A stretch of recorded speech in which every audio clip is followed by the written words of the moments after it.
আরে এখানে কি দেখি তো? ওরে বাবা ভাইয়া দেখ, এটা কি?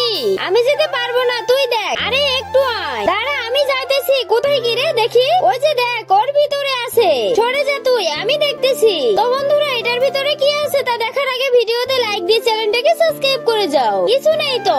আরে ভালো করে দেখ, দাঁড়া দেখতেছি। এই আছে রে, কিসের জন্য বাচ্চা দেখতেছি। আয় আয় সোনা, তুই চলে আয়। আরে এটা তো বন মুরগির বাচ্চা দেখতেছি, আরো মনে হচ্ছে আছে। দেখেছিস, আমি বললাম না ওখানে কিছু আছে, তুই আমার কথা বিশ্বাস করলি না। এটা দেখতে অনেক সুন্দর লাগতেছে, তাই না রে? হ্যাঁ, ওটা আমাকে দে। আরো আছে, বের কর। দাঁড়া, আরো বের করতেছি। দেখেছি, দে আমাকে দে। ওয়াও, আরো 3টা পেলাম। চল চল, এদেরকে খেতে দিতে হবে। চল এখন এটাতেই রাখি, পরে এদের ঘর বানাইতেছি। ধীরে ধীরে রাখ, ব্যথা যেন লাগে না। এখানে এদের খেতে দে, আমি আসতেছি। না, তুই আগে এদের ঘর তৈরি করে দে, যা। ওয়াও, সোনা পাখিরা তোদের ঘর বানাইতেছে, দাঁড়া। এরপর অনেক কাঠ এনে মুরগির বাচ্চাদের ঘর তৈরি করা শুরু করে দিয়েছিল।